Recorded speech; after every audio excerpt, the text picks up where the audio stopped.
সুস্বাস্থ্যৰ গৰাকী হ'বলৈ আপোনাৰ পাকঘৰটোত কি সলনি কৰিব পাৰি জানিবৰ বাবে এই ভিডিঅ'টো শেষলৈকে চাওক। লগতে এই ভিডিঅ'টো শ্বেয়াৰ কৰি আপোনাৰ পৰিয়াল আৰু বন্ধুবৰ্গক স্বাস্থ্যৰ ক্ষেত্ৰত সচেতন কৰক। সাবস্ক্ৰাইব কৰক গৃহিণী দ্য হোম মেকাৰ চেনেল আৰু বেল আইকনটো প্ৰেছ কৰক। এই ভিডিঅ'টো কেনে লাগিল আমাক কমেণ্টত নিশ্চয় জনাব আৰু যদি ভাল লাগিছে তেন্তে লাইক নিশ্চয় কৰিব। নন ষ্টিক কুকৱেৰবোৰ দেখি বহুত ভাল লাগে আৰু ইয়াত ৰান্ধিবলৈ বহুত সহজ, যিহেতু কম সময়ত আৰু কম তেল ব্যৱহাৰ কৰি আপুনি ৰান্ধিব পাৰে। কিন্তু আপুনি জানেনে, আপোনাৰ নন ষ্টিক কেৰাহীটো নন ষ্টিক কৰি তুলিবলৈ যিটো ৰাসায়নিক পদাৰ্থ ব্যৱহাৰ হয় সি যে এটা বৰ বিষ হয়। নন ষ্টিক কুকৱেৰৰ ওপৰত থকা টেফলন কোটিংটো অধিক উষ্ণতাত গলি যায় আৰু ইয়াৰ পৰা কিছু ৰাসায়নিক পদাৰ্থ ওলায়। অৱশ্যে এই প্ৰক্ৰিয়াটো আৰম্ভ হ'বলৈ কিছু সময় লাগে আৰু আপুনি কেইমাহমান নিশ্চিন্ত মনে ব্যৱহাৰ কৰিব পাৰে।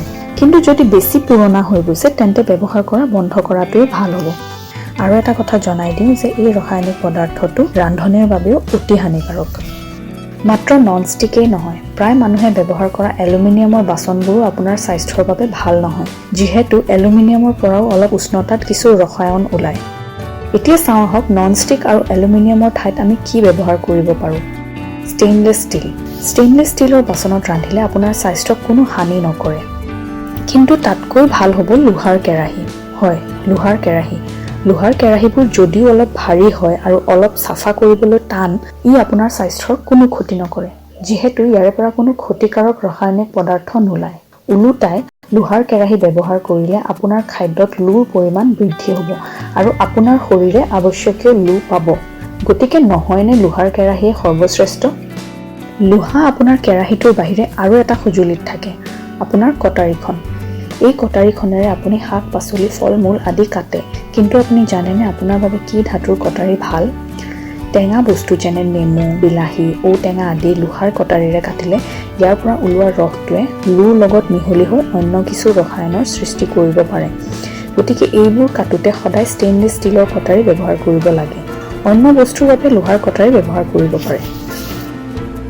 প্লাষ্টিক। আমি সকলোৱে অৱগত যে প্লাষ্টিক আমাৰ পৰিৱেশৰ বাবে কিমান ক্ষতিকাৰক হ'ব পাৰে। আপুনি যদি আপোনাৰ পাকঘৰতো প্লাষ্টিক ব্যৱহাৰ কৰি আছে তেন্তে বন্ধ কৰক, কাৰণ আপোনাৰ স্বাস্থ্যৰ বাবে প্লাষ্টিক বহুত ক্ষতিকাৰক। প্লাষ্টিকৰ বটলত গৰম পানী, প্লাষ্টিকৰ কাপত গৰম চাহ আৰু প্লাষ্টিকৰ গিলাচত গৰম গাখীৰ কেতিয়াও নাখাব।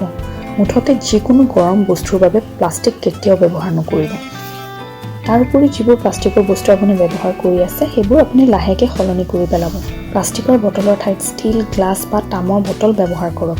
প্লাষ্টিকৰ টেমাৰ ঠাইত ষ্টীলৰ বা গ্লাছৰ টেমা ব্যৱহাৰ কৰক। এইবাৰ যেতিয়া আপোনাৰ শিশুটিৰ বাবে টিফিন কিনিব, প্লাষ্টিকৰ ঠাইত ষ্টীলৰ টিফিন কিনিব। স্বাস্থ্যকৰো হ'ব আৰু অধিক সময়লৈ চলিব। ইয়াৰ উপৰিও অন্য কিছু সামগ্ৰী যেনে শ্বপিং বৰ্ড, চাকনি আদিও সলনি কৰক। বজাৰত বাঁহ আৰু কাঠৰ শ্বপিং বৰ্ড উপলব্ধ আছে আৰু ষ্টীলৰ চাকনিও উপলব্ধ আছে।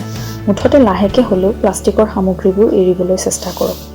আমাৰ অন্তিমটো টিপ কোনো পাকঘৰত ব্যৱহৃত সামগ্ৰীৰ বিষয়ে নহয়, কিন্তু আপুনি ব্যৱহাৰ কৰা তেলৰ বিষয়ে। মাছ ভাজা, পকৰি আদি অন্যান্য তেলত ভাজা বস্তু খাই বৰ ভাল লাগে, নহয়নে?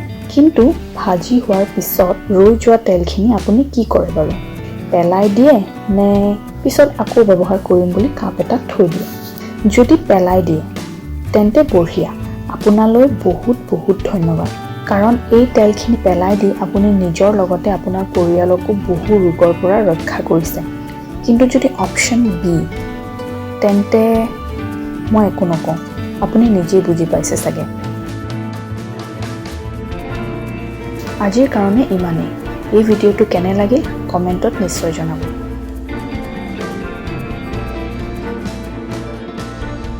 সাবস্ক্ৰাইব কৰক গৃহিণী দ্য হোম মেকাৰ চেনেল আৰু বেল আইকনটো প্ৰেছ কৰক। এই ভিডিঅ'টো কেনে লাগিল আমাক কমেণ্টত নিশ্চয় জনাব আৰু যদি ভাল লাগিছে তেন্তে লাইক নিশ্চয় কৰিব।